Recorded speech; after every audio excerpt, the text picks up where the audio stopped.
Hello there, Positarians. It's me, Christopher MH. Here I am with Joe LaRoe here Hello. in Safe Word Studios. Um, Today is 6/9/2020, the ninth day of the sixth month, which is the June month. So 10 days from now, going to be leaving on this fucking trip right here. Getting very excited. Like, very excited. Like, this whole thing is coming together very, very well. More about that, of course, later. That's what we'll be talking about. Yep. First thing I've got to do is top of the hour walk, which, you know, we're going to be doing practically top of the hour this whole episode. So this whole show or whatever. So I don't really need to get too much into it. Check out my Patreon. Like to thank the June Patreons. We've got iLesson3 Trolling, who might show up here in a moment. We've got the Whore of Babylon and the Cincinnati Church of the Flying Spaghetti Monster supporting us this month on the June Patreon. Yeah. We'd like to thank them for their continued support through our... It's fucking rad. Yeah, very fucking rad. And we'll tell you what you're executive producing this month. The exciting things that are coming together. Flying Spaghetti Monsters setting the path straight, as it were, to get all this stuff done. And you can see here I gotta get this out early, 7 minutes into it, because the NSA has been attacking my hardware a lot lately. So if the shit goes down, I'll try to get back up, stream a little bit more later. I understand if you're like, oh shit, it was interrupted, so I went on and did other things. That's fine. Check out what I can get broadcasted, because we're under some attack here. Again, more about that later if we do come back. So yeah, let's see. Patreon, I said we've got some. Send us that self-addressed stamped envelope, and we'll be able to send you out that J card to your location there. Free For placebo. free placebo. That's right. That's what we're sending. I'm sorry. The J card is for the Patreons, the $1. Yeah, we're gonna be setting all of that straight coming up, because I'm going to be doing work 14 days in a row, 16 days in a row practically. Yeah. So let's see. There's a GoFundMe. Yeah, there's a oh yeah. So summer tour is on its way. Go check out the GoFundMe. We're trying to hit a number of dollars that should totally be obtainable.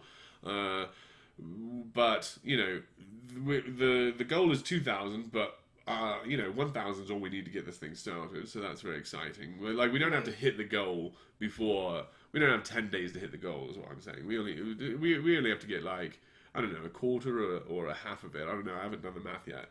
The math changes every day is the problem. I'm sort of getting reports here of what I need to bring, and again, the NSA is attacking my hardware, so I've got this new camera coming in. More on that later. Yeah. So and audio equipment too. So this is a really good, some spy shit that I'm getting. Some really good microphones. Ooh. Yeah. Pick up all the conversations. Right, because right now I'm dropping the conversation by the camera because that microphone is shit, and so I'm just overwriting it. But now I can get a microphone in each ear so that you can hear what's going on. It's gonna be some fucking cool shit. But again, I don't want to fill fucking top of the hour with that. We're gonna be talking about it all day. If you have any questions about sort of what the tour is and how you can help and sort of get involved in that, put them in the chat there. We've got Russell Franklin here. Thank you very much for joining us, Russell. He's been joining us in the street for a lot of street debate. He's been doing a lot of work out there. Really fun, sincere conversations. Yeah, absolutely. And he's been plugging your shit.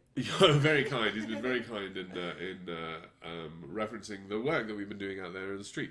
Yeah. The street debate project that we are doing as a city here. Yeah, trying to make a club or a like a sort of sport federation. Yeah. I think, so this tour that I'm going on with Joseph Montano, of course, who I met Russell through. You can go see the videos to see some of Russell's work here. We've had a conversation with him, and then with the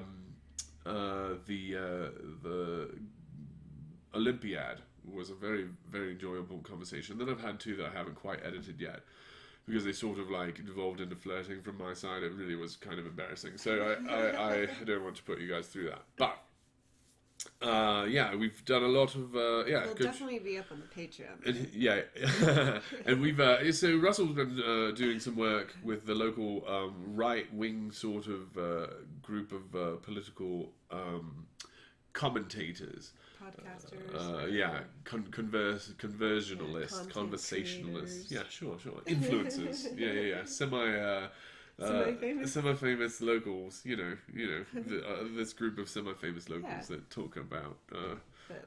talk. Right. That me and Russell are definitely part of that group of semi-famous locals. And so Russell's been having that conversation about like what are our expected behaviors here, like what is observing and what is participating, and who should be participating at this point, and what does it mean when we're participating at what times, and I don't want to speak for the piece because it's very ongoing and I don't want to drive at all. I'm an observer on this piece between Russell, Excited, curious observer. Defend Denver, and Liberty people Life face or the other ones, Major League Liberty. Oh, there you did it. Yeah. Oh my gosh, I I met think this. of the bubble gum every time. yeah. Every time you talk about Louis Just Huey. when you say Major League Liberty, I just picture that large square and the guy chewing. Yeah, Big League Chew. That shit is delicious. Yeah, and all the little pieces in it. Yeah, it's really good. Yeah. You know that's gaslighting. Did you know that? Because all of the baseball players were out there chewing tobacco, and they'd bring their kids to the game, and the baseball players would be out there with something in their mouths, and the kids would be like, "What the fuck are they doing out there, Dad?" And the dad's like, "Oh, they're chewing bubble gum." And like, "Oh, I want that bubble gum." And it's like, and then Big League Chew, and it's like, "Here you go, see." And so it's not nefarious. Oh my gosh, that's why it's shredded. That's why it's shredded. Correct. Yeah. Wow. And yeah, it's not nefarious, is it? But then it just becomes it. And then, it really is when you step back from it. Right. It's like, oh, it's super cute and fun, and then like, oh shit. Oh, fuck. And then it's been entrenched for 80 years, and I didn't even know it was racist. There was this one time, and I don't mean to fucking tell a story about myself, but like there was this one time I was raised Mormon and I didn't fucking understand anything, and of course I was raised on Disney, and Disney had the Song of the South. And so I was in sort of high school and I was doing cartoons, sort of newspaper cartoons is sort of how I wanted to get involved with the newspaper, because like, let's do reporting. And it's like, reporting is stupid. I don't even understand what it is. So I'm just going to do satirical cartoons. That sounds easy. And so I created some characters, and then my characters, during one of my things, did a sort of Song of the South type thing. And I included a tar baby, and my teacher was like, maybe you ought to think about excluding that tar baby. And I was like, why on earth would I do that? This is of course a reference to Song of the South. It's Brer Rabbit. And she says, well, tar baby is a racist term. And I was like, what? I had no idea. No clue. And I was like, well then, yes, I do want to edit it. Yeah. And it was very, very kind of her to assume naivete, which of course it was. It is quite a little story about me, high school myself. But I guess that must mean that we're done with the top of the hour walk, which means we get to listen to a whole different song here.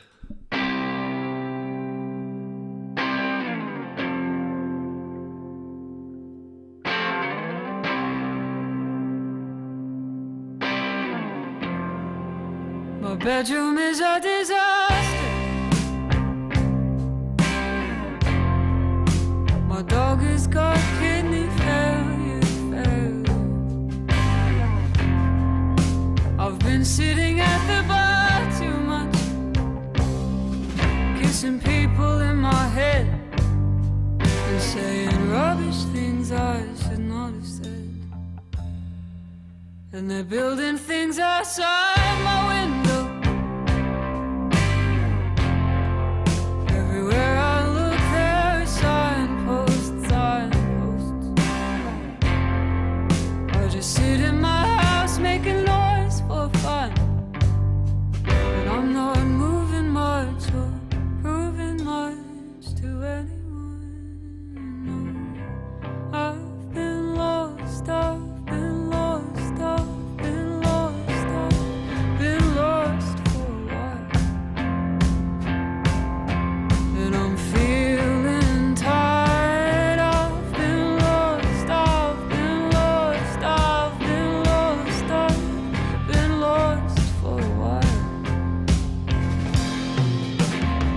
spend so much time eating pasta. Although I'm probably allergic and other people seem to move so much faster. I wonder why I'm feeling lonely when there's plenty of ways to be alone. I guess I spent all of yesterday on my phone. I've been lost, I've been lost, I've been lost, I've been lost for a while.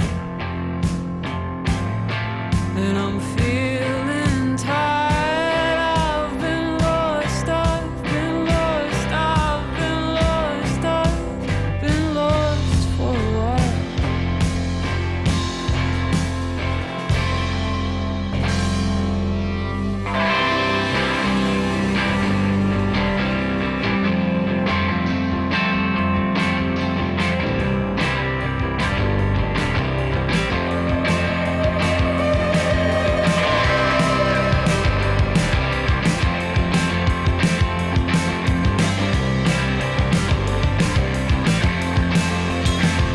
How am I simultaneously on top of someone's pedestal and also underneath someone else's shit? Oh, isn't it a shame about the view? Can anybody climb aboard this structure I have made to wrap myself around? I promise that there is room. Oh, isn't it a shame about the view? I've been lost, I've been lost, I've been lost, I've been lost for a while. And now I'm feeling tired. I've been lost, I've been lost, I've been lost, I've been lost for a while. But now I'm really trying. I've been lost, I've been lost, I've been lost, I've been lost for a while. But I'm really trying. I've been lost, I've been lost, I've been lost, I've been lost for a while.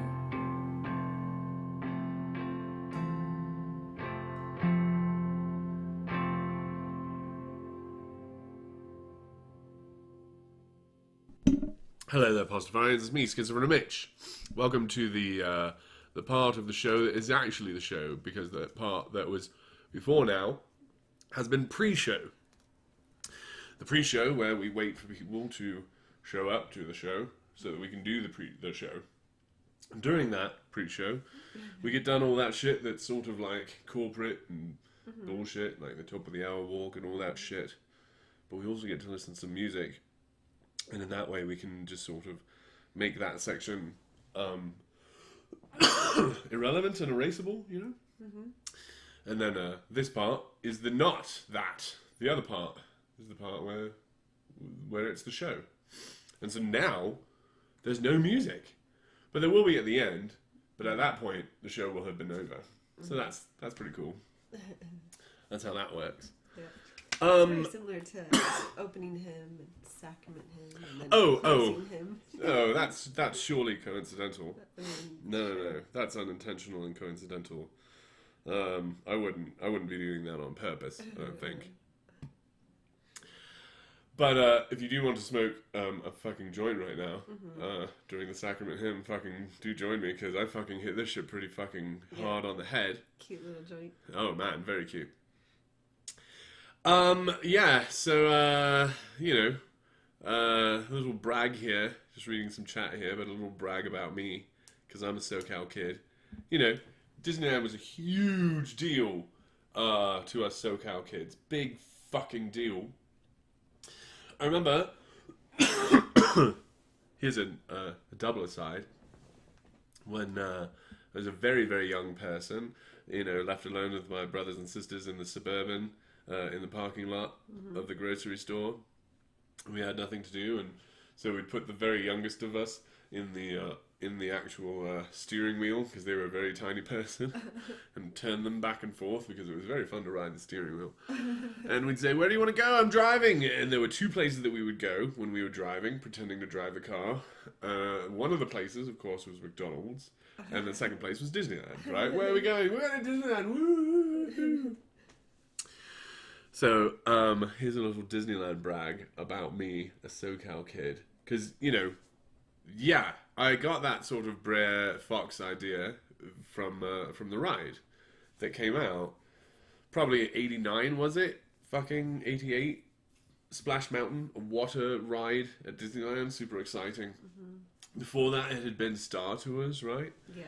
It was huge and it was rad. Oh my gosh, Star Tours was awesome. And somehow, Star Tours just got better and better and better as a ride. Yeah, like, kind of quietly in the background. Yeah, right? And now it's like this choose your own adventure thing. Although I would like to choose our own adventure. I'd love to vote on it before we get in there. Fucking dial it in. That would be great. But here comes the brag. NSA pass it on to the roller coaster companies. Funny Farm 95. I think it was 95. I'll have to look this up. But there's a group of friends of mine from high school who formed a sort of secret society called the Funny Farm. And for our 95 session, we were at the opening of the Indiana Jones ride at Disneyland. And we were amongst the first 1,000 or so public to go on that ride. And let me tell you, there were details on that day that are not there anymore. Wow. Yeah, first of all, they handed out these cards so that you could decipher all the hieroglyphs on the walls. Amazing, I still have some. That's fun. And secondly, I remember when you go into the very big room and you behold the whole scene, right? Rocks are falling right in front of you. I remember that quite vividly. And also, I remember all of the sort of gimmicks in the bottom working really well. Like the rats on the sort of waterfall gimmick when you come around a corner. It might not even be running anymore. Right before the darts, right? And that room is amazing. The darts are coming at you. You really feel like they're going right by you. Yep. So right before that, there's like this corner, and it's just dark, dark, dark. And I remember there being a gimmick there, and I thought, and so yeah, a small, onto a small fog of water. If they're not doing that in Indiana Jones anymore, that definitely was working on the first day.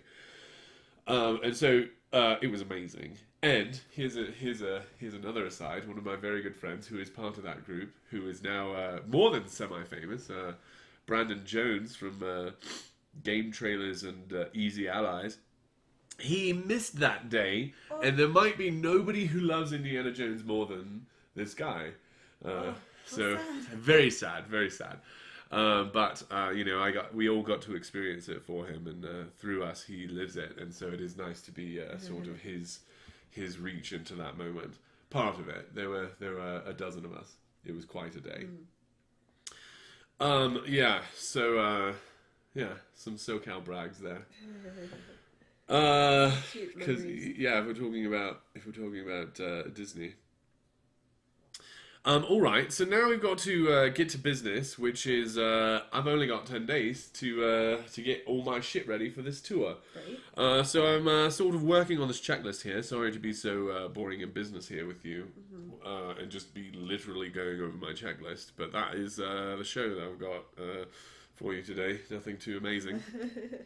Hang out with us in the office. Yeah. So everybody gets behind the scenes office episode this month. Again, thank you to my Patreons, this month's June's Patrons, who are the same as last month's. Thank you very much for continuing with us.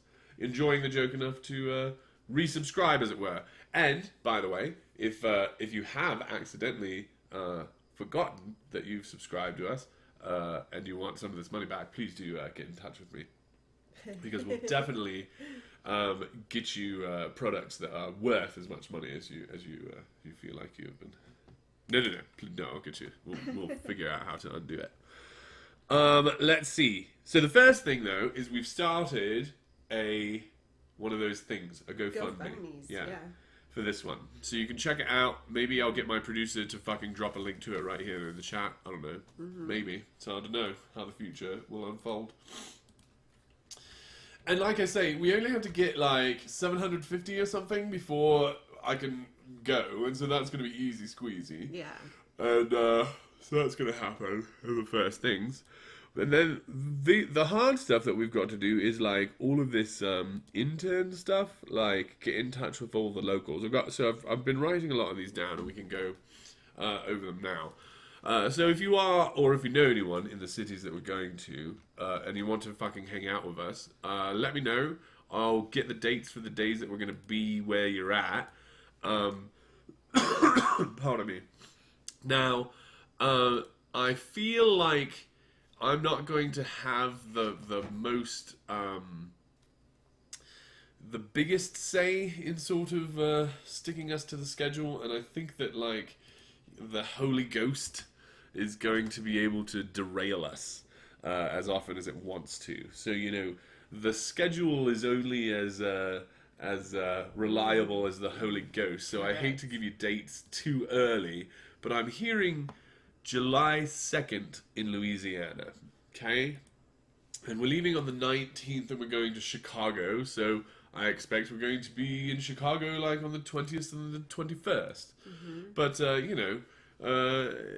it's, I'm not the one making the plan, I'm just sort of adapting to it, which I think is very possible and very fair. Like, they're being very kind to invite me. Oh, and let me do say here that Joseph Montano says that he definitely knows that I'm definitely coming and it's going to be fine, but there are still a couple people that want to talk to me, and so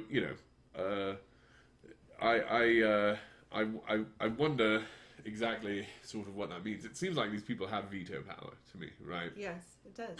But and they want to ask me some questions to determine whether they should use their veto power, but that Joseph knows that my answers to those questions are going to be the answers they want, I think, is what Joseph is saying. Yeah.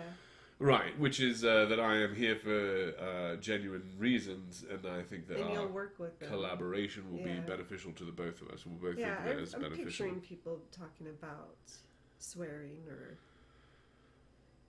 sinning around them. Yeah. I don't want to picture too much because I Yeah. don't want to go in there with like a sort of premeditated defense. That's fair. Yeah. Yeah. I know, like I am. The more in the moment, the more honest it is. I definitely don't trust expectation. Yeah, Yeah. absolutely. So I try not to build too much. I of find I it. hear other people. I hear different words than what people are actually saying when I have an expectation. Absolutely, that's what they do. Is they try to be heard over reality. Yeah, absolutely. And then because that part of us that makes expectations is a little bitch and fucking hates being wrong, right? And it's like, no, I wasn't wrong. You're just looking at it from the wrong point of view. And they're like, thanks, Obi-Wan. Like, Jesus. Little bitch. So yeah, the predictor is like you were wrong, and it's like, oh, maybe I wasn't wrong, maybe you're. It's like, no, just you're always bad gonna be at it. right. You're bad at seeing the future. That's okay. It's Super defensive. right. Yeah. It's you don't have to be good at it. You just have to try again, right? Like, come on, future predictor. You don't have to get better. You just have to admit that you've got like I don't know, 60%. Like, no, 100. You're just being mean. All right. Anyway, so if you know any local preachers, first of all, we're going to be looking for the people in these cities, and the cities we're gonna are do some research here. the cities are Chicago, Detroit. No, we're skipping Detroit, going to New York, and then New Jersey. We're going to do some Jersey Shores. Okay. So if you want to see us at the beach, check us out there. And then Washington, D.C. We might hit the capital, so that's very exciting. I'm That would excited be to hold really up a Gospel of a Flying Spaghetti Monster in front of that church. That would be great. And it's a great place for photo ops now. Super excited about that. Then, unfortunately, at this point, I'm going to be blasting right by one of my friends, EC Street Preacher, who I would like to see if I could talk these people into it. Fingers crossed, maybe. Yeah. But I don't want to, influence it too much. Right, and how overscheduled is it going to be within a few days? Yeah, especially if these guys right here would like to drop me off at EC's house, and then EC and I go down to Lonnie's and they pick me up there. That would be super duper. Because maybe I don't even have to go into Florida. Orlando or Miami. That'd be rad. Yeah, it would be rad. But Flying Spaghetti Monster is going to put this thing together, and it's all going to fall into place. And then the more the more I expect, the more I'll overwrite his divine and perfect narrative, and I wouldn't want to do that. Unless it sucks, then I would want to do that. Unless his narrative is not the narrative I want, and then I fucking just tell him to fuck off. But That's right. right now, I really We're like the actually story. writing our own stories. Okay, atheist, you tell yourself that. We all know what's going on. Speaking of atheist, she's getting grumpy, so I better sate her and sedate her. Help me see your weird Pastafarian view with this drug magic. Wow! Another accusation. No, that's it, exactly. That's it, exactly. Sorry for being so obvious. So if you, are a Pastafarian in any of these cities, hey, we need to hang out. I'm going to be on the streets, hanging out with some crazy motherfuckers that I'm totally bored of. Even though I love them and I think they're great, I'm going to be having done this for hours in a row, and it would be really cool. Their sincerity. Yeah. Maybe we should do that. Maybe we should be like, because, okay, I don't know who they are, the people that I have to talk to, but I think that they're these two people, a couple, whose car I'm going to be in most of the time, because hopefully I'll be able to switch around and interview people, join other people's cars for certain legs of the thing. Hopefully I'll be able to switch it around. But they go to the Bible study that the Ecclesia hold in their homes, that they also stream. So I think I've seen them there, and they're a youngish couple, and so I think maybe they're just saying, are you going to be like freaking out because you can't smoke weed and like going through withdrawals and things like that? Are you going to have like demonic episodes in our car? Which of course, I would say, no, I don't believe in demons, and I'm not addicted to marijuana, and so I'm not going to have withdrawals. The withdrawals I'm going to have are to things like my family and my girlfriend. Yeah. And those are going to be very, very difficult to deal with. Yeah. I'm going to become very emotional about it and cry quite a bit. So if you call that demonic episodes, then yes. Yeah. So maybe that's enough. Maybe not. Maybe I'll empathise with sort of a generalised person with a generalised question of what is your motivation in this? Is why on earth do you think that I should trust your positive intentions? First of all, you shouldn't. I don't think a person should trust the positive intentions of another person.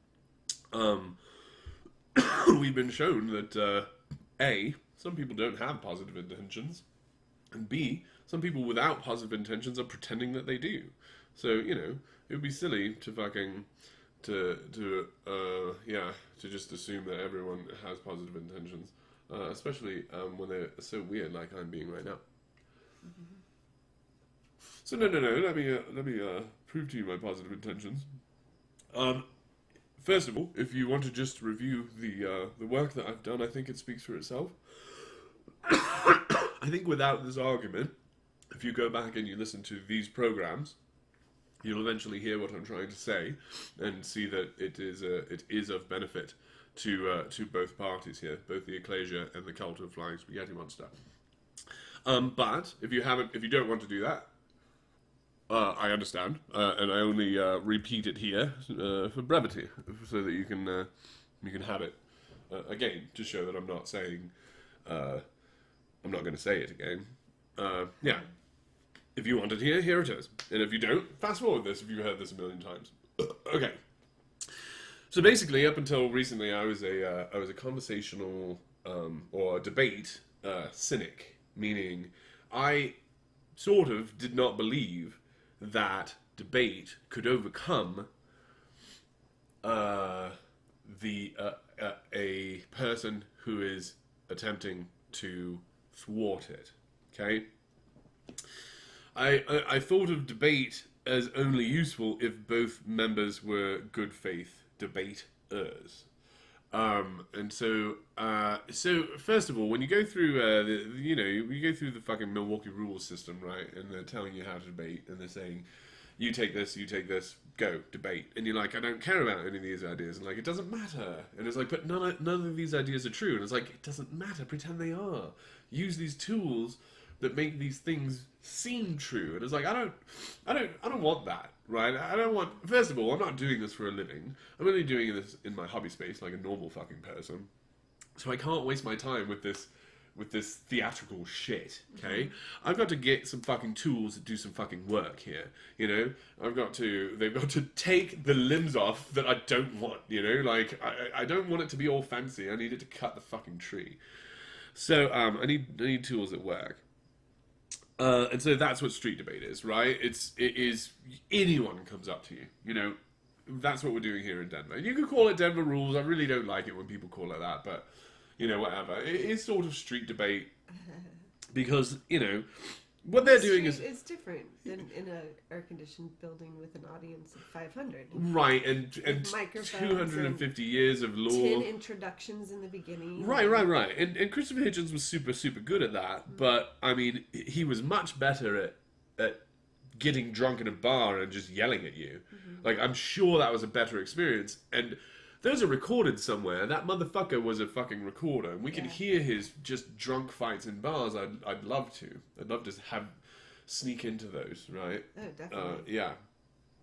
And that shit is street debate, right? The shit that you've got to do with your fucking dad, father-in-law, you know, brother at Thanksgiving and all this shit. That's some street debate shit. And, you know, you can't appeal to the fucking jury, and the judge can't do shit, and it's not like, well, but you remember the precedent. It is like, no, it's what we've built here together. It is the language that you and I have built right now in this conversation. Brand new conversation every time. The audience is new. They're cycling in and out. We've got to think of this as street debate. You've got to justify everything you say instead of like, remember that I've been talking about this? Like, no, re-justify that, which again is what I'm doing here, saying that I'm changing my mind from a cynic of debate to no, debate done right does overcome it. That is what I want debate to do, is to identify bad faith debaters and use tools that overcome that to change a bad faith person into a person who is a good faith debater. Because I think that we agree that a good faith debate works, that two parties good faith debating an idea bring that conversation to the places that they think will convince an audience, right? Apologies, I'm sure that this is intentional. There's been a show of force here. Yeah. The military is out explaining to America that we are exactly as militaristic as North Korea, and that the military has just been hiding. You know, so that's weird. I'm not sure why they're reminding Denver they exist, but here we are. I'm positive that's military, right? Yeah. So yeah, again, ladies and gentlemen, this is the greatest military that has ever been assembled in the history of this planet. Nothing quite this extreme has ever been imagined. This is the extremist army. Congratulations. Yeah. What were we talking about? Oh, conversation, and how I'm trying to change my mind, and I'm doing that with experiments. And I think that the experiments are proving themselves, and I'm very hopeful about this, and my optimism, which I allow too often to take over my point of view, I am letting it again happen. That maybe my optimism will prove to me that no, even debate can overcome bad faith. So, no, I don't intend to convert anyone. And so I won't be making a lot of you're wrong arguments. But what I think I'm going to be doing is intercepting a lot of people who come up to them and feel unable to communicate with them. And I think that I'm going to illustrate to all parties that no, communication only requires one party who wants it to happen. And that party is going to be me. So even if two bad faith motherfuckers are going to walk up, even if these Christians here are presenting something other than what's happening, if they're presenting a debate situation, but in fact they are preaching, and then a walker up is presenting a conversational, or a passerby presents a conversational thing, but what they're actually doing is condemning or whatever. That I there, Preaching their own. right? I there as the keeper and the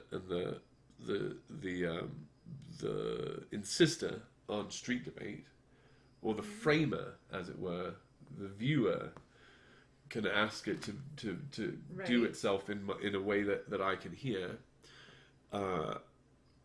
The viewpoint and the point of view that's trying to hear both of these parties, and then just listening to them can bring them together, because I will be an active listener. Because here's another illustration that these experiments are good faith experiments, because I myself am a spiritual man wrestling with spiritual ideas. You might think I'm fully off the path, but in fact I'm way ahead of you. I don't have to prove that, but it's fine. But here's one of the problems that's going on with me as a white man right now. I'm down at these protests or rallies or marches, definitely marches going on there for hours and hours. They march around the town. I'm not involved in the marches because I'm still fucking 30 pounds overweight, and I wear flippy flops, and it is hot, man. You're gonna fucking knock me to the floor with these. But I think that I think marches like this sort of bring us to spiritual experiences. Anyway, where was I going with all of this? Hold on, I'm triple digressed. Oh man, I'm fucked. You're giving another reason. Yeah. Oh, here's what I'm hearing as a white person: is white silence is violence. It's one of the signs that shows up quite a lot. And I think I follow that. Okay, and by violence, though, I think we need to change that to okay, because I think that violence is not the violence that we're talking about when we're talking about assault. When we're talking about literal assault in the streets, and when we're talking about street debate, and we say no violence, we're talking about you don't touch the other person, you don't touch the stuff. Because that's assault, and that's the line, and that's what violence is. And talking cannot be violence in street debate. But, I understand all the steps that bring us from white silence to violence, but I'm not sure I've agreed with all of them. I haven't had the conversation of, is violence necessary? Is non-violence louder than violence? Because it is the conversation that MLK and Malcolm X were having, I think, unless I'm misunderstanding that, because it's been sort of cartoonized for me. Correct. And also, but not just them, Gandhi, right, of course, and nothing spoke louder than they killed John F. Kennedy, right? Nothing was louder than, you think your president is immune from this? No. So, it is hard to know if only violence is heard, or if we can overcome the economy of violence that we have grown up out of. It's hard to know which is true, and I think our position on that is religious. But I think I've followed all the steps. But I'm hearing another statement, which is it's time for you to listen, which I hear quite clearly that that white voices oughtn't overspeak black voices for a while. And I definitely agree. But it goes against that other thing that I just said. And so I've been trying to go to these gatherings at the Capitol, because I've been going to the Capitol and enjoying the gatherings that have been going on there. And trying to incite gatherings, in fact. That's been the project that we were headed for this summer. And, I can't say that it worked, but I mean, it didn't it? Like, here they all are. Like, Flying Spaghetti Monster surely gives us more than we asked for, eh? Mm-hmm. So, this is what I wanted, but, it's quite a bit. So, listen to what's being said. I hear quite a bit, and I attempt to, and then... white silence is violence, and how do we then listen while we speak? And of course, the answer is you actively listen. Mm-hmm. That is, listening is not being quiet. Listening is saying, wait. So you're saying this? You have to reflect back what you think that person's saying, because the thing that you heard is not what they said. And you have to say, wait, you're saying this? And they say no. So, Actively listening. right, so you're talking half the time because you are literally a computer sort of sending messages back about, like, didn't get that one, what does this one mean, clarify this word, your language is different from mine, we need to overcome this. Like, when you listen to computers talking to each other, they're screaming at each other, you know, and lots of data is getting sent. You know, and you listen to the harshness of that language, and it sounds like trauma, and that's the point, is the faster we do this, the harsher it is. You can hate it all you want, it can frustrate you all you want, but we're going to have to do it really fast. Anyway, back to that thing is, so yeah, I think me actively listening, the fact of me actively listening to two people who are in bad faith, my active listening will overcome even their bad faith. That only the listener has to be in good faith for the fucking conversation to happen. That might be the experiment I'm trying to run. And if you think that that's antithetical to the teachings of Jesus, I think that I can show you that they're not. I mean, unless you're really into the racist stuff. Which then, no, okay, yeah. Yeah, you're right. Anything from my side has to be a trick. It must be a trick. Because I'm not on your side. I am Antichrist. I think that he, more than was a liar, I think he taught us to find answers where there are none. And to overlook where there are answers. To demonize the location of the answers. Condemn actual tools that would help us get there. Right, so I am legitimately Antichrist, and I'm not pretending. I am using a clown's outfit to communicate, not to obfuscate. And we are opposed, and neither of us will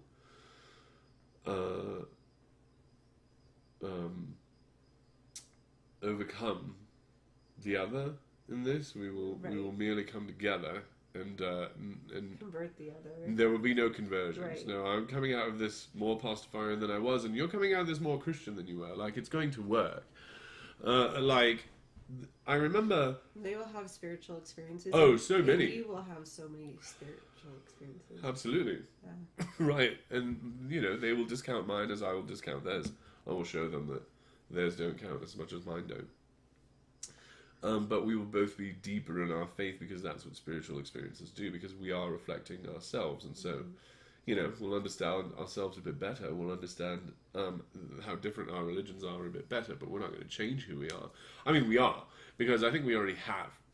And I think they're going to accuse me of changing my behavior, that they have changed me, but I think that they misunderstand what happens. But I think that they have changed their behavior. I think that Joseph's pivot to saying George Floyd's name the next day is sort of not, slightly influenced by me. You know, like the how quick he is to pivot and come up with a new sermon. I think has a lot to do with keeping him on his toes. Right, in Denver, you've got to be on your toes. Right. And yeah, also because, no, that fucking crowd was going to beat him up. Holy shit, I believed them. Fuck, man. I believe some people, right? And there was a guy who was at this fucking right rally who told me he was going to cut me, and you can hear him, and he was serious. He's not an actor, you know, like, he wasn't trying to act like he was going to cut me. He was trying to tell me how close he was cutting me. And then this other kid at this other place was exactly there as well, of like, just this close. He didn't say anything. Close to violence, so upset. Just upset. And, you know, like, I've had a lot of conversations with people, and, you know, I've broken my camera. Oh, let's talk about that. All right, there's a lot of threads that I've opened up. I'm just going to drop them. My apologies. We've got to talk about how the NSA is destroying my equipment, all right? So, 2 Fridays ago, I was walking in front. It was that Friday after the Thursday night violence, because we might be able to call vandalism violence. Maybe. That is a maybe. I'll give it for this, okay?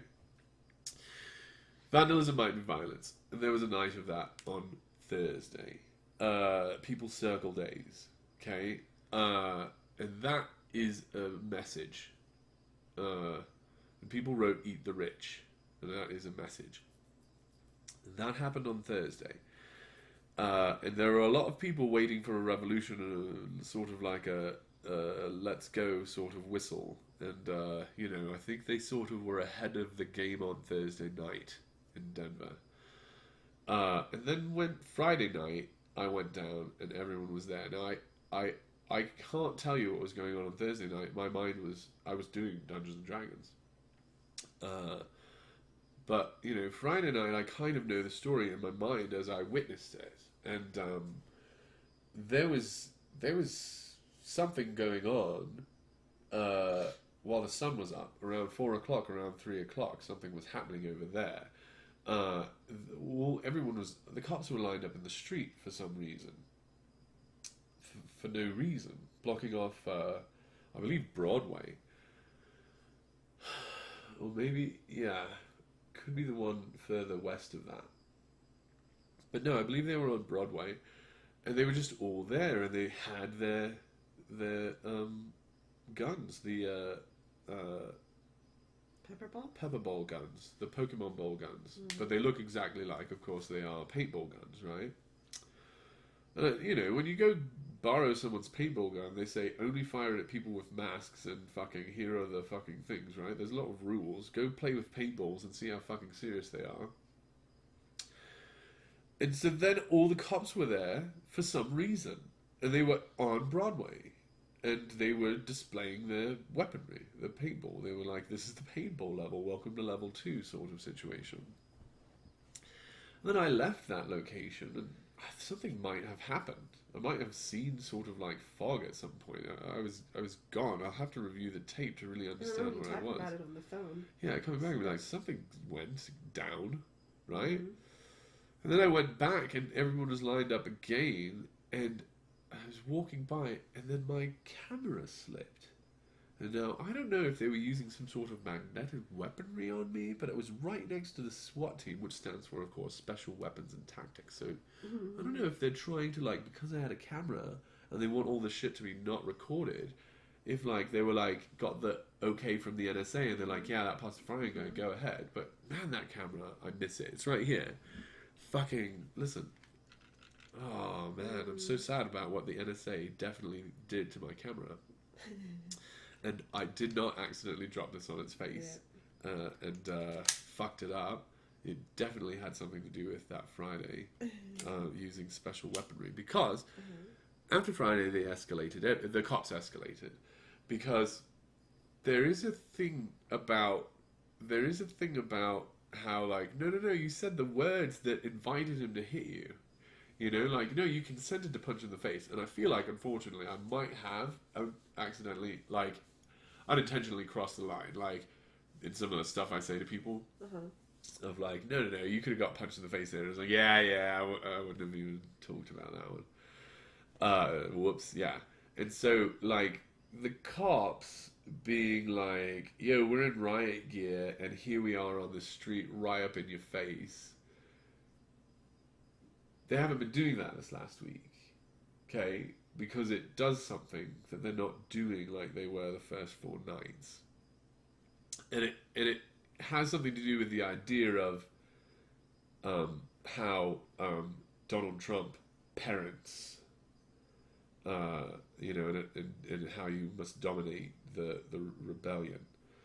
Yeah, and how you don't understand what Leia's saying when she says the tighter you grasp, the more slip through your fingers. You don't understand what she's saying, and you don't understand. The more we want to flex, right, our individual, right, and you don't understand that we almost lost Tiffany to suicide, right, because she doesn't exist, because there's something about her that cannot fully submit, okay, and Baron is under the age where you decide if it's going to kill you. So, anyway. Dominate the street brings about a certain type of behavior, and if you know it's going to, then choosing it is sort of choosing the reaction. Sort of. So it wasn't yet the armored vehicle level on Friday. That apparently was Saturday. But it really was daytime pepper balls, I think, on Friday.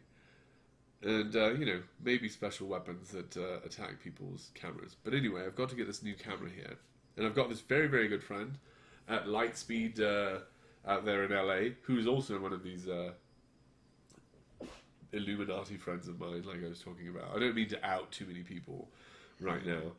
But, this high school group that I've been hanging out with, he was with me on the day Indiana Jones that we went there. That's rad. Yeah, he's a very rad man. And I called him up and I was like, dude, you know how you have cameras and how you all like one day, hey man, if you need a camera, I've got some that are really good.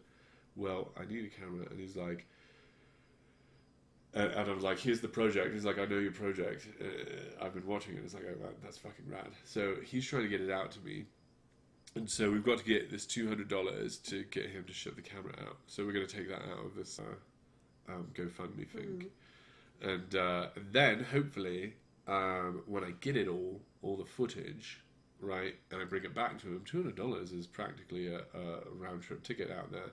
So I might be able to deliver it personally because he knows a lot of people who can, like, help us edit it and sort of get it in these documentary festivals. So that's what we're going to be doing with this. So...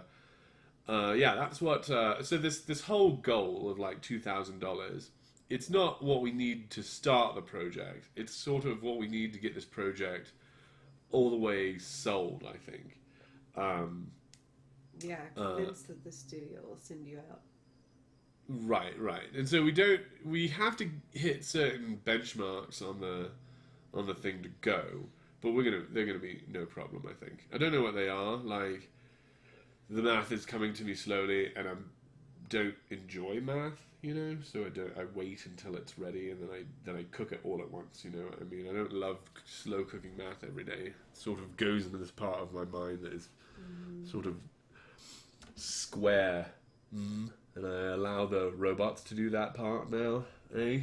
Because my mind's a bit wriggly relative to the math we had to hold for so long. Although I do love math. The whole time you were saying you don't like doing math, I was like, that's not true. I don't like spending my time swearing by straight edges, is what I'm saying. Yeah. Like, it feels restricting instead of it feels like it is enabling. Like, I can do it, and the puzzles are fun, but, like, I think language is a better way of communicating than this rigidity. This rigidity communicates very few ideas that, although are important and fundamental, are emotional. You can be emotional about them.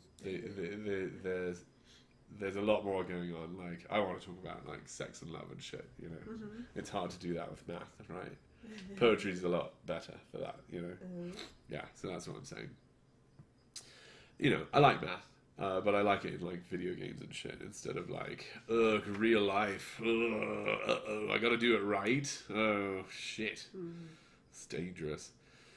So we gotta get this camera here. It's a really good camera. And on it, I've got this fucking spy microphone he's gonna send me out, right? So that I can fucking have both of the audios. I was kind of talking about that earlier. And so, yeah, here it is. Poor dead Canon. But its microphone wasn't super duper. It was like up here on the top. And, got windy a lot, and so wasn't useless. All audio would be just gone by. Right, and so adding that as sort of a channel was very distracting. I did it on a couple, and the general review was, this is intolerable. But I think that if you would listen to one headphone or another, you can sort of dial it into where you want it to be and be like, oh, okay, yeah, and then you can switch it depending on where the conversation goes. Because we I like one of the things I like about this project is it tries to get your mind out of the idea that you're a narrative, a lot like the way that Terry Pratchett did by saying here on Discworld, narrative controlled how it goes, right? To sort of challenge the other world to overcome the narrative, right? Is what he was doing. That we do keep looking at our lives as narrative, but it's when we can overcome that and say, I'm making a choice here, though, to choose a different narrative or whatever, that we are sort of freeing ourselves from a limitation, I think, is what he's saying.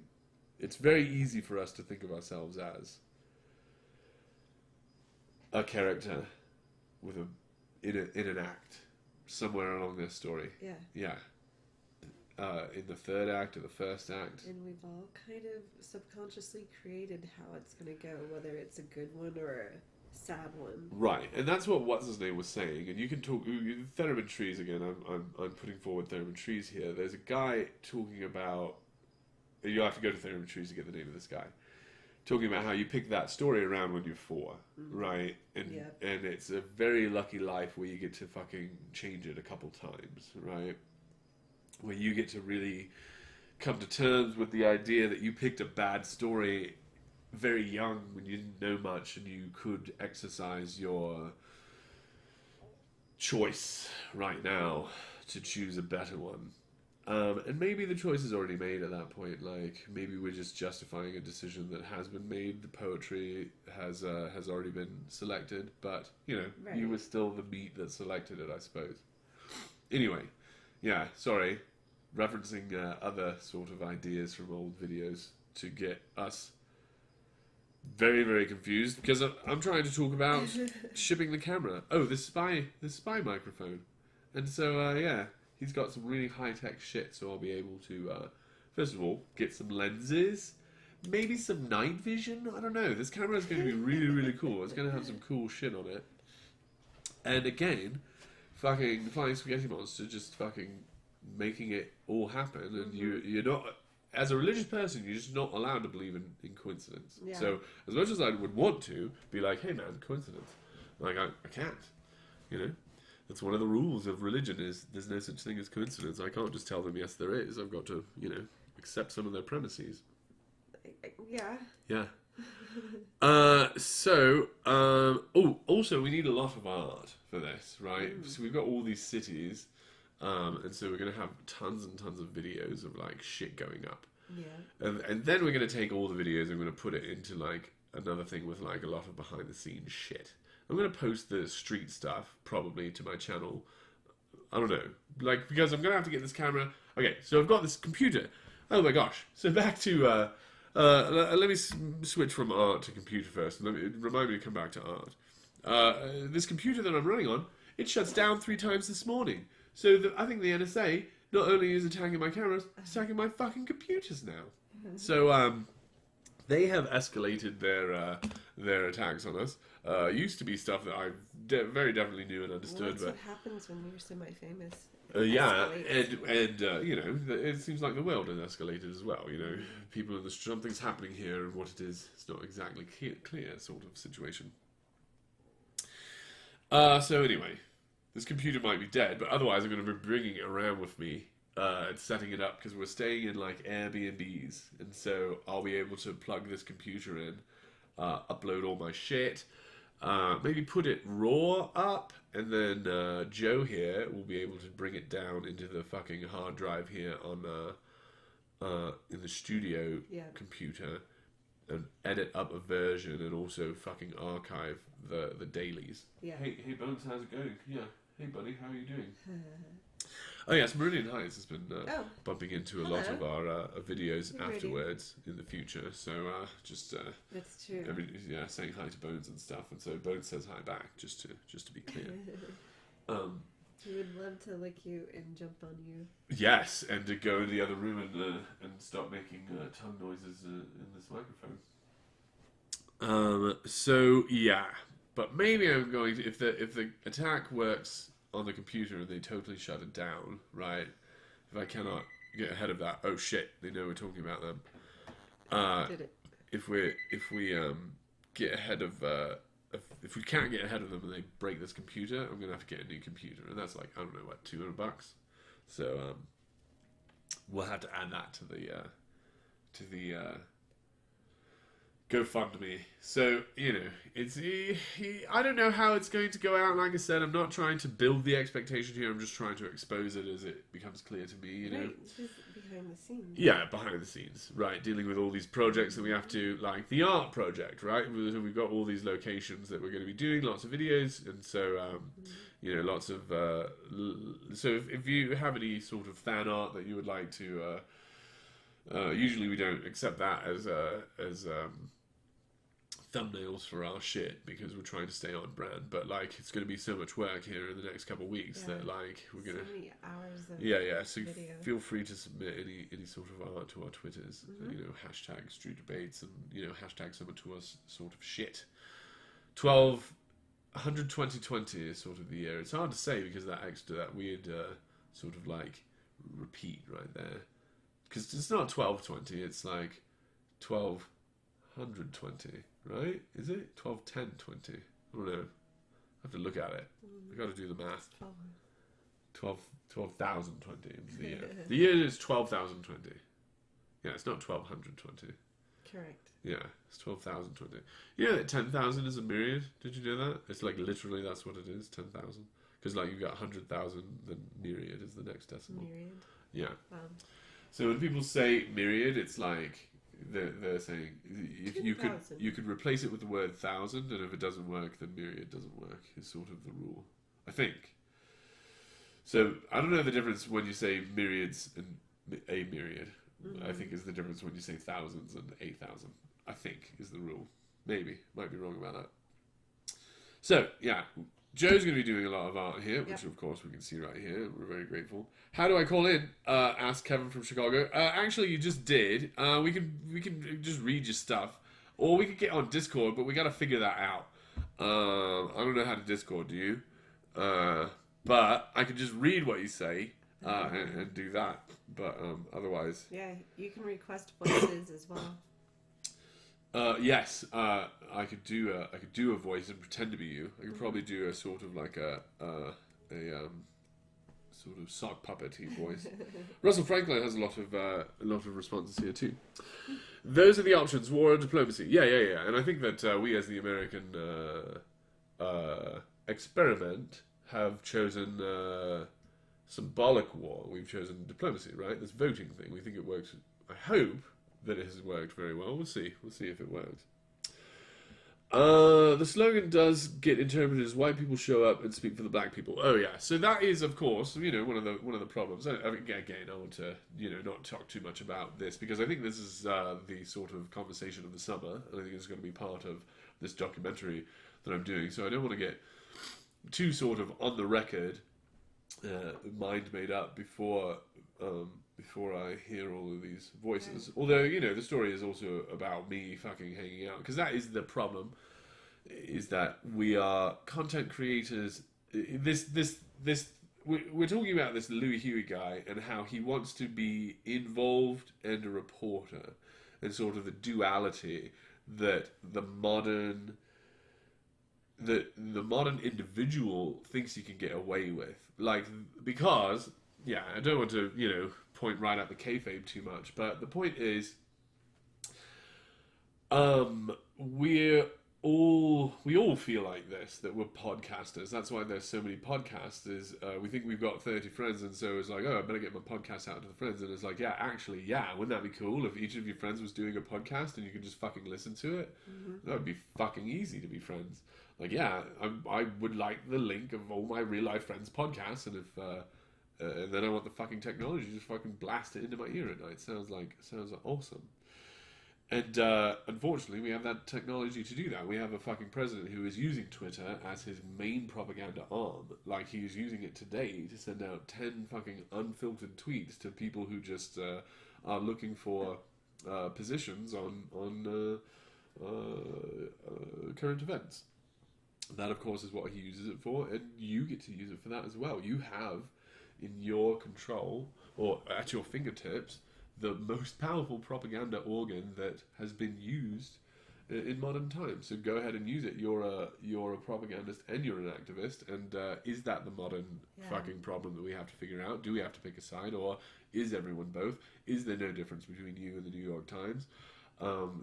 Is that right? We're all reporters. You're a producer, we're all right. You are a journalist. You're a recorder. Right. We have to think about what our brand is. We have to think about how we're perceived from the outside, from the social thing. So we are making a mask that is our brand, right? Like instead of ignoring it, submit to it. Tell us what your brand is. Sort of cynicism, but yeah. So there is Huey Lewis trying to have it both ways, and of course that is what everyone's trying to have right now, is to have it both ways. The president's trying to say one thing to the sort of press to their face, and then quite another thing to Twitter that he just pretends everyone understands. This two-facedness is sort of the norm now. We all have to understand that we are fucking cynics and bastards, eh? Yeah. And that is a we thing, and it's going to work anyway. Like, the analogy I often use is, what if... It is, because we are also optimistic and hopeful. And yeah, we are. Cynics, Yeah. And we are... We are going to do it, right? Yes. We're going to make it. The we is. Mm. So I make the comparison, or I guess it's an analogy that... What if there's no such thing as an adult, right? What if all of us who are pretending we're adults are lying to ourselves, and we're actually children who have just constructed a sort of like persona that we're pretending is an adult, and under certain circumstances we will eventually confess, yeah, I thought you guys were all doing it and I was getting away with it, or whatever. Like, would it still work? Could we find a set of rules that would work in sort of Neverland, right? If no one can grow up, if it's an impossibility, can we still find rules that will overcome that and get us, or move us forward, as it were? Not really get us anything, but keep us moving instead of turning around and headed back to sort of the dangerous place where we were. And I think the answer to that is yes. And so that might be an optimistic answer, but I think that no. The system and the rules can overcome the inadequacies of the individuals. I think that is the point, is we gather and collect these beneficial things, and then we sort of tell ourselves a story about how we did that on purpose and chose it, right? I think that's more of what we're doing, is we're telling a narrative that there's a person inside here, instead of we are as reactive as any of these animals, right? And it can still work. We are as reactive, we are just apes, but this language that we are developing and the conversation that we are having and the norms and rules we put in place do overcome it. Like, we did give up the economy of violence, and we do it symbolically, and it is enough to affect change when it is being run in good faith.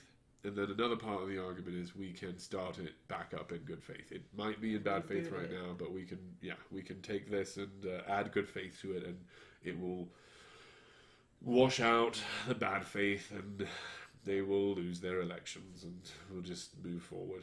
So, it's not a great narrative, but just vote them out, right?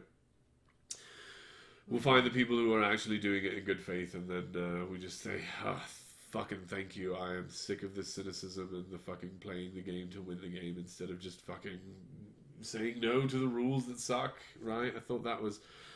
I really thought that was what both the last presidents ran on, is shit's gonna change, and I think that that is not what has happened. So, I think everyone in the middle is disappointed, and so that's all we have to do is figure out what to call the middle.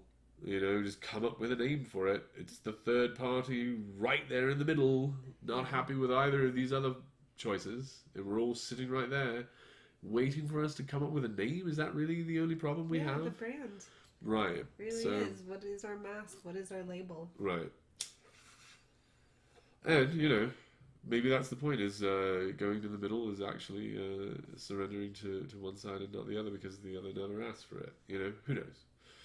But I think that good faith is enough to overcome the cynics, and I think that a listener in good faith will cause the debaters to follow the rules of the listener, and that will clean up the conversation, as when we as listeners demand that the conversation follow our rules. And we don't follow the fucking, Milwaukee rules anymore. We every generation comes up with it in the fucking streets. We did it. Everyone plays Foursquare like they played it in their elementary school. Those are the fucking rules, Right. Footsies is played like it was played in the fucking playgrounds. And I'll tell you those rules, and you can say, over here we played it a different way, and I'm saying you played it wrong. And that's how it goes. Because the way to play it right is my grade school. It's my high school. It's Denver streets. It is local, right? Because that's what we are as people. And then the nation must reflect that, I suppose, is what we're trying. Like, I don't really want to get into what is governance, because that is politics, and I really would love to stay in religion, right? I like to observe politics and, see if these things words. But yeah, they're so intermingled. Yeah. It really is. Yeah, I think a lot of people see no difference, and I find it very hard to see where the line crosses. So it's very fuzzy for me, and I'm trying to be a religious sort of idea project. So yeah. Chicago accent. Oh, are you from Chicago? Can I do a Chicago? Because I'm about to be in Chicago on the 21st, Yeah. which I think is the solstice, which is the longest day of the year, with some Christian friends. You should come out and see us, because it's going to be fucking awesome. I'm going to be filming with brand new cameras and new spy equipment, and making a movie that I'm definitely going to bring around to a whole bunch of festivals, documentary festivals. It's going to be awesome, because this I Pastafari documentary came out, and everyone fucking loves it. I see it everywhere, and so now I'm going to make the next Pastafari movie. I'm going to get that in the works already, because everyone loves that one, and so now I get to just take his momentum and run it along. And that's one of the things about religion and parody, is you get to just steal anybody's momentum. It's like fucking judo in that way.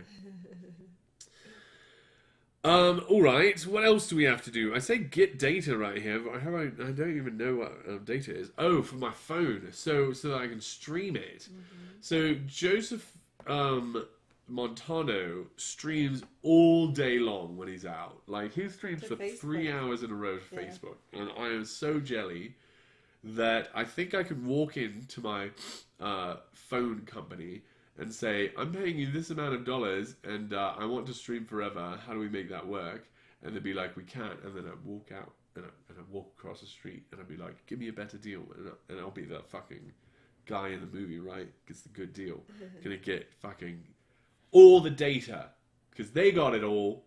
Wonder what they're paying for their data. Ugh, probably too much, right? Shit. All right, but we're gonna get it for maybe just a couple months. All the data for 1 month, and then we'll go back. We'll see how that works. So we'll make a video about that as well. I think some more behind the scenes stuff of how to get to do all of this, some art stuff, getting a computer, getting ready, because a lot of people like the behind the scenes, how to do these tours, because this thing that we're going on is a religious tradition. Like, Joseph Smith writes in his sort of fictionalized version of his reality that when he was a kid, he remembers these preachers coming through town, because it was a big fucking deal. It was boring as fuck, and anything that happened was so memorable, and so a motherfucker walking through screaming about Jesus was what some theatricals wanted to do for the rest of their lives. And, it was this very pop culture kind of grassroots amphitheater, our local dance, our local band kind of tradition. And these are very good traditions, right? This is the strength of tribalism. if it has any. I'm not sure it has any, but this is the flavor where it comes in, is all of our when we close up the doors for winter, right, and we're in these smaller groups and we come out and we have these like traditions that we created. You know, they can divide us, or they can, you know, we can give them, we can add them to the experiment, and you know, they are enjoyable. It is a tradition to keep going, and here we go again. The 2020, there's going to be a tour, and we're going to have a revival. They're going to try to start a Christian revival in this country because, of course, these are the last days and things are never, ever, ever going to get better. And I just would really like them to say that over and over and over again, so that when things are better, they can be like, well, but not really. And it's like, no, fucking really better. Like, yeah, things are bad and it's close. And fucking, have you ever heard anybody talk about Civil War II more than they are right now? Like, fuck, man. Like, shut the fuck up. You know, it's not an option. That thing was ostensibly to fucking keep slaves. Yeah, that broke the nation. No, we're not doing anything that big right now. We're pretending that it feels more painful because we're better at talking about our emotions, right? And we're like, well, it must hurt more. And it's like, no, they were shooting each other and we're not going to. Mm-hmm. We're just going to go out in the street and talk and cry and vote. And scream at each other. And scream, yeah. Yes. And not touch each other or each other's stuff, and not bring weapons. Probably. You can, some people are going to bring weapons, they're just going to hold on to them and whatever, you know. I'm not saying don't bring weapons, I'm saying don't bring weapons, right? Come on. Like, no one is coming here for violence, right? We're coming here because we have overcome it, right? That is the street debate. Unless what they're saying is, no, this didn't overcome it. In which case, I'm calling you a liar. Yeah, it totally fucking did. I'm saying that you just want violence. That's what I'm saying. And so, yeah, we'll see. We'll see how it goes. Because this funding shit over there on Patreon, GoFundMe. There it is.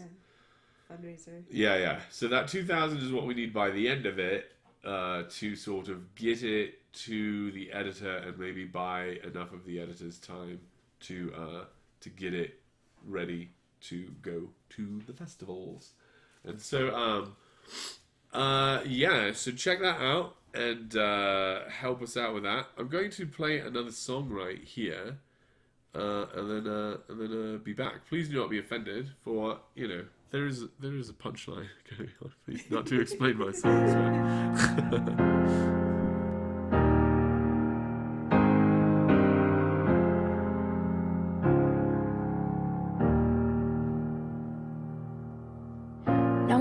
At God in a hospital. No one laughs at God in a war. No one's laughing at God when they're starving or freezing or so very poor. No one laughs at God when a doctor calls after some routine tests. No one's laughing at God when it's gotten real late and their kid's not back from that party yet. No one laughs at God when their airplane starts to uncontrollably shake. No one's laughing at God when they see the one they love hand in hand with someone else and they hope that they're mistaken. No one laughs at God when the cops knock on their door and they say, we got some bad news, sir. No one's laughing at God when there's a famine, fire, or flood. But God could be funny at a cocktail party while listening to a good goddamn joke. Or when the crazy say he hates us and they get so red in the head you think they're about to choke. God could be funny when told to give you money if you just pray the right way. And when presented like a genie with his magic like Houdini, or grants wishes like Jiminy Cricket and Santa Claus, God could be so hilarious. Ha ha.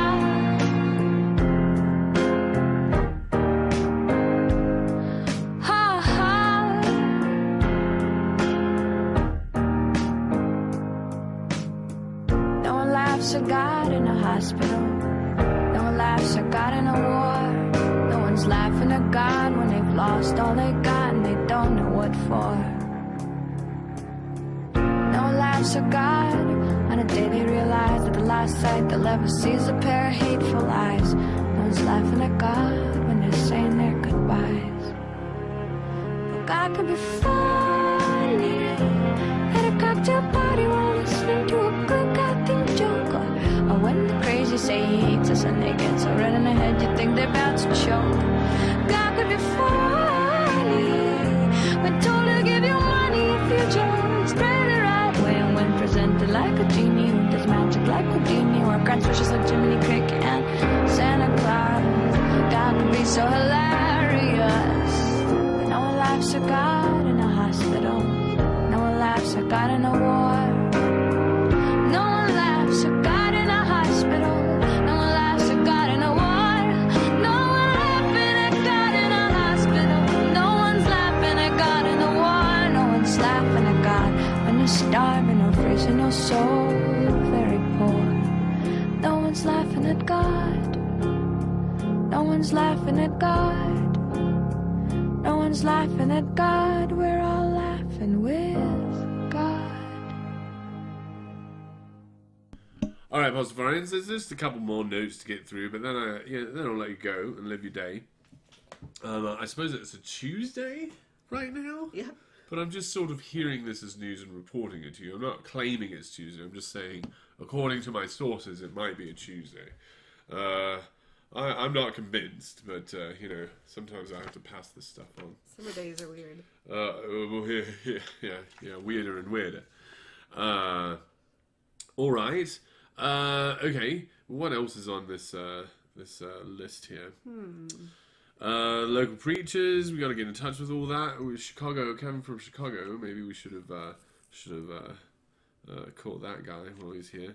I suppose I was shit talking, which is what I do here on RadioShow. Yeah. But I'm getting very, very excited about this tour. It's going to be very, very, very good. It'll be a great project. Oh my gosh. Best works. Oh, absolutely. Absolutely it's going to be. Like, I'm very, very proud of what we do and what we have done. And this, we've done a lot of spring tours, a lot of summer tours. And, this last summer tour was sort of like, didn't really go as planned, as it were. I suppose I talked enough about it at the time, I think.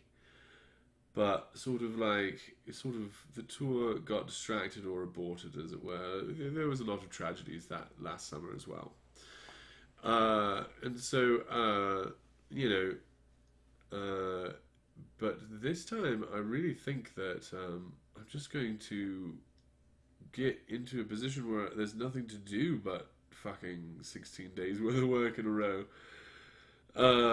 And just in other people's cities and shit. And so I'm very excited to do that. So I really need to talk to some people in these cities and tell them we're going to be there. If you know any preachers from these locations that you want me to get in touch with, first of all, tell them that I'm coming, and tell me to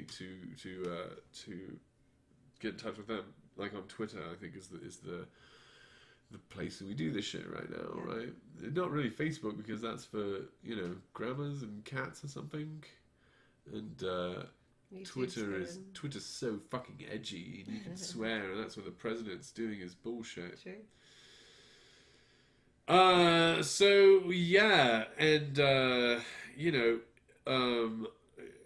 I've got these links here to these GoFundMes, and we're going to start putting these up on or did we last night put them up on the Facebooks and stuff? And so we're going to be working on handouts as well. So if you want to send in, like, I think if you're at the $1 or the $2 or something for the month, you get these handouts. Yeah. And all kinds of shit. So yeah, check that out. Got the camera, got the computer. We might have to do tons of art, tons of shit to do. Yeah, because you're going to try and sell, some various things while you're out there too, like Pastafarian marriages. Right. We've got that. We've got the services on the back of the handout there that we'll be doing. You can see it in some of our videos there. The handout we were working on when sort of, Corona shut down handouts. So handing things to other people. Yeah, but if fucking America's cool with handouts again, then I guess I can't tell her to fucking not take this handout. Definitely spray it with something when you get it home or something. All right. So, but then also, there's just so much shit to do in town in the meantime. Like, I very much might just head down to town and see what the conversation's going, because holy shit, tons of conversations are happening downtown in Denver. Yeah.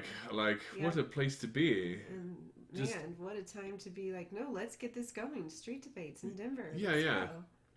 And if you think that people are out there sort of saying something that you're not allowed to be a part of, that is incorrect.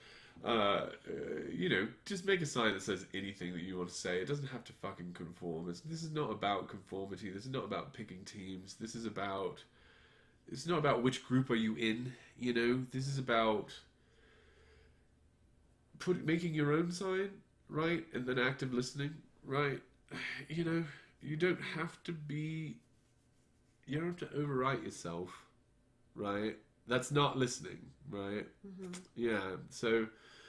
Yeah, that one's really hard for me still. Yeah, because there's two I teams... don't active listen. Because Yeah. I don't allow me to be a part of the conversation. Right. And so they're lying to you. And it's just one person lying to you. And he's saying there's two teams. There's me and the other team. Whose team are you going to be part of? Are you going to be part of the good team, my team, or the bad team over there?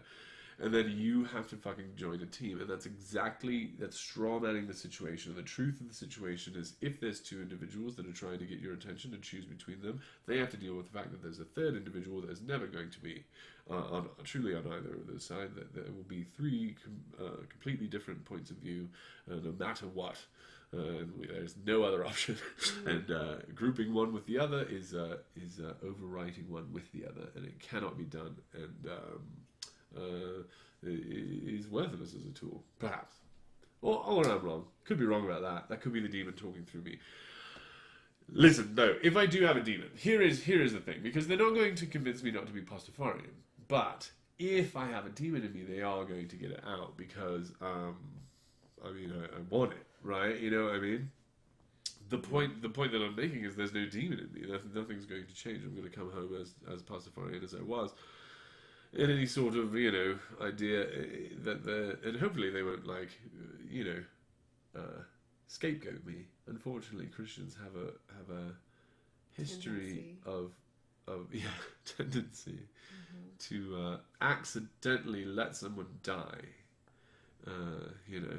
Take all the blame for why the trip Right. failed. Take all of the negativity and then die from it.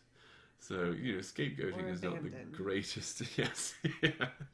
But, they can abandon me in New Orleans. That sounds great. I'll write a song about it, in fact. See if I can influence them with my subtleties. Get some, is it where you buskering in? Yeah, finally? fuck yeah, man. That would be great. That'd be great. Busk my way home from New Orleans. Sounds like a dream come true. Anyway, Pastafarians and friends, thank you very much for joining us today. I'm going to start my real life day and do some yard work. I bet I'm going to trim my hedges today. I would wager. I might even, and this is not a promise to anyone, this is just sort of speculation, I might get some backyard lawn mowing done. I don't know, man. This might be a crazy day. Thanks for joining us, and please come and meet us in the streets in Chicago and New York and New Jersey and Washington, D.C. and New Orleans and maybe some fucking Florida and I don't know, maybe Dallas. I don't know. Hit me up. This is, I'm going on a tour, and also check out my GoFundMe, because we've got to hit these goals. Yeah. I suppose we can make it more clear over there. That's what we'll be doing if we're doing any business later. Or maybe I'm going down and talking to the fucking protesters or gatherers or speakers. Who very much knows? Yeah, the people that want to say something. Their Yeah, I don't know. freedom of speech is being Yeah, used. because maybe you're out there in Denver and you want to go talk. Yeah. Let's go talk. Let's have a street podcast, eh? Hashtag street podcast. Hit me up on the Twitter.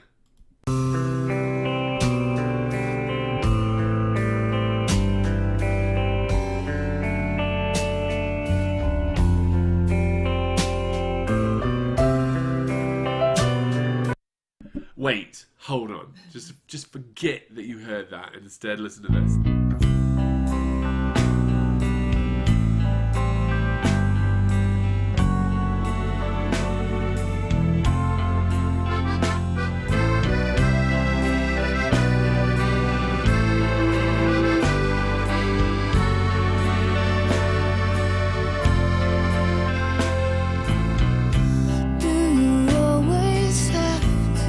Tell him everything on your mind.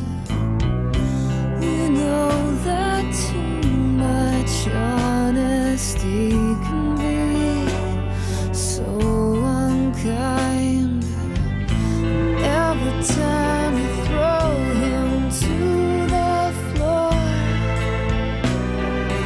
why are you surprised to see